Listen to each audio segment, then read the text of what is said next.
درود به همه دوستان عزیزم. فتانه هستم. به کارگاه شمع‌سازی من خوش اومدید. آموزشی که امروز برای شما در نظر گرفتم آموزش شمع شکوفه گیلاس هست. کانال من رو سابسکرایب کنید و تا انتهای ویدیو با من همراه باشید.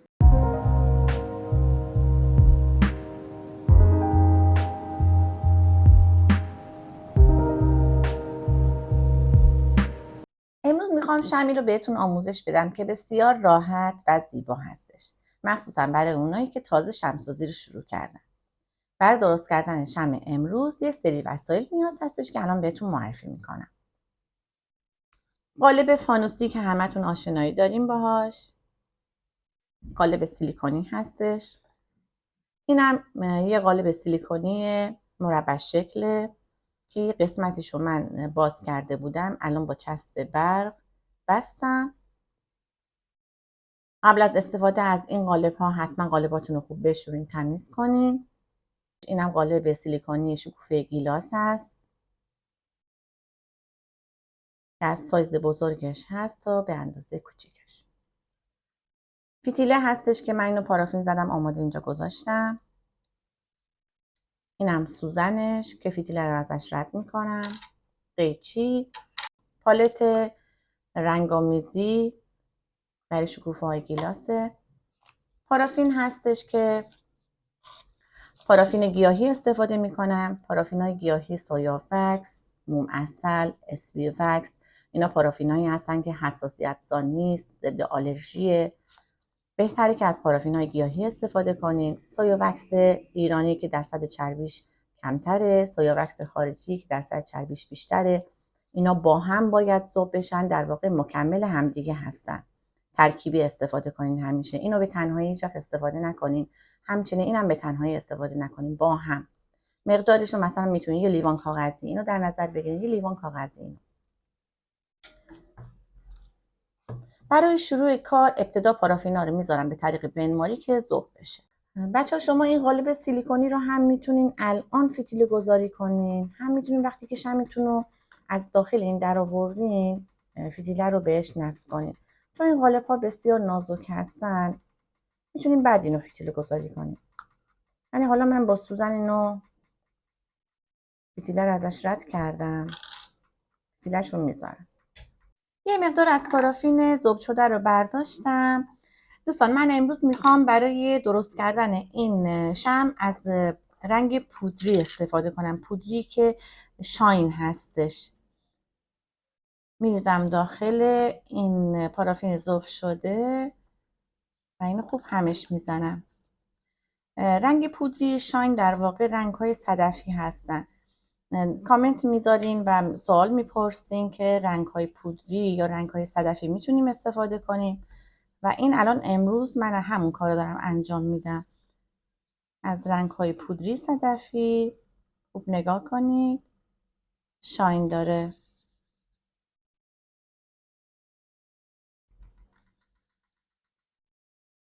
فقط خوب هم بزنید که داخل پارافین ذوب شده حل بشه.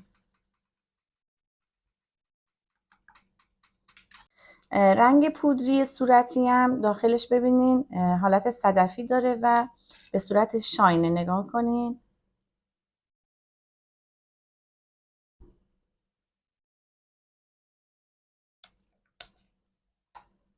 که اینو بعد برای تزیین روی این شکوفه ها استفاده میکنم. الان داخل این قالب میریزم.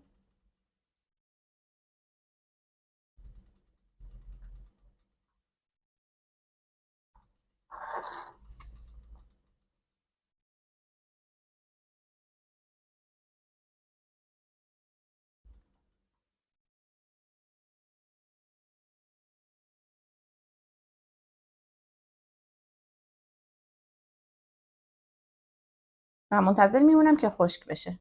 خب برای بیس کارمون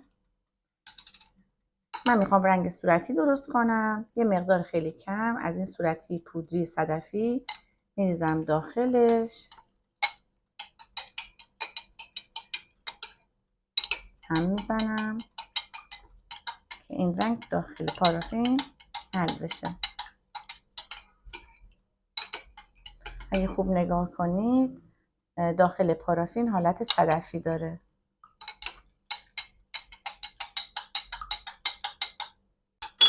حالا میریزم داخل قالب.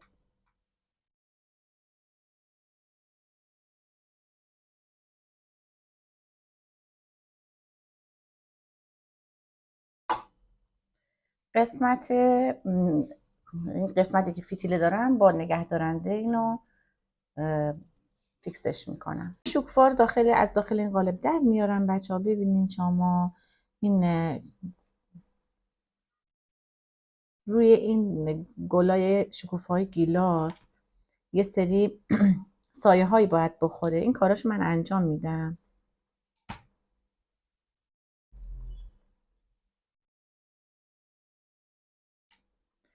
این تعدادش باید زیادتر درست کنیم، یعنی الان این فکر کنم حدود 6 تا باشه. 15 تا 20 تا درست میکنیم میذاریم برای این ابعاد شمع. الان برای تزیین روش داخلش ببینین یه سری خطوطی هست از قلمویی که سرش مقدار باریکتر و ظریفتر هستش. این پالت رنگ زردشو یه مقدار به این رنگ زرد میزنم برای قسمت وسط گل که حالت پرچم داره.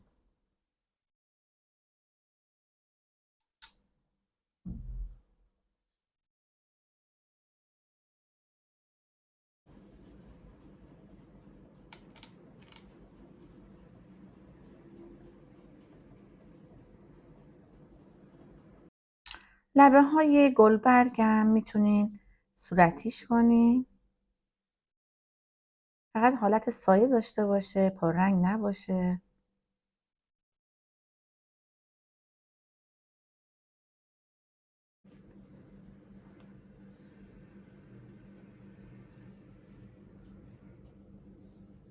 تعداد شکوفه‌های گیلاس رو درست کردم، اینجا گذاشتم، سایه‌ام زدم.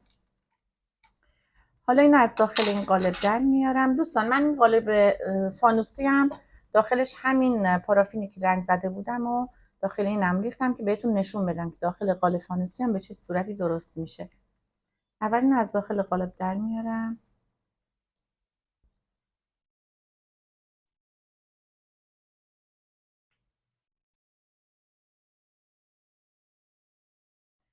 خودش هم حالت شاین پیدا میکنه، یه حالت صدفی روی این شمع هست.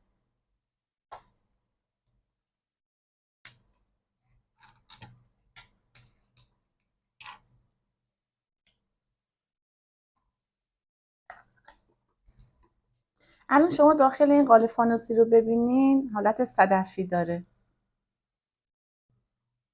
اینم الان داخلش رو ببینین با این وسیله یه حفره ایجاد میکنم، فتیله رو ازش رد میکنم، قسمت فضای خالیشو پارافین ذوب شده رو میریزم این قسمت وسطش.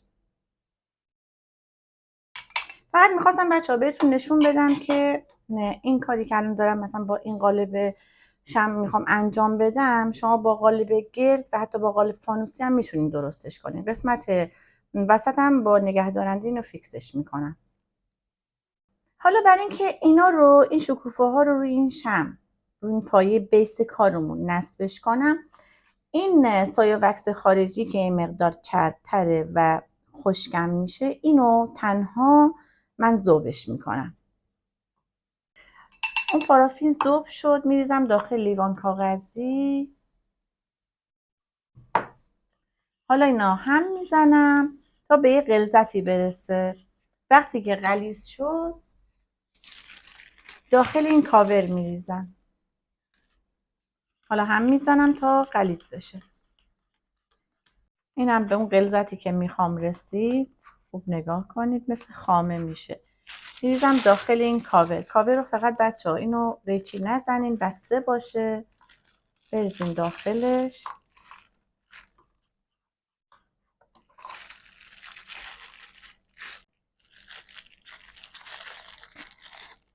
وقتی که داخلش ریختیم اون وقت این قسمت پایینشو یه قیچی کوچولو کنین که یه حفره کوچولو ایجاد بشه و بعد ابتدا از این قسمت لبش شروع میکنیم. یه مقدار اینو میریزین، بعد شکوفه‌هاتون رو برمیدارین، به این صورت نگه میدارین، میچسبه به شمعتون. من الان میخوام دور تا دور اینو بزنم.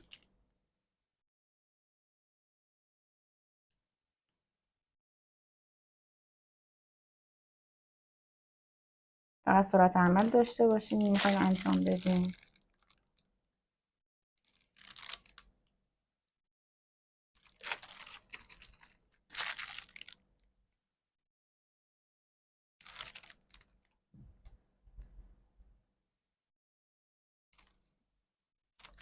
الان مثلا این قسمت دورش رو زدم، بعد قسمت بالا هم بهتون نشون بدم. به این صورت اینو میریزین روش، بعد یه دونه از این شکوفا رو برمیدارین میچسبونین.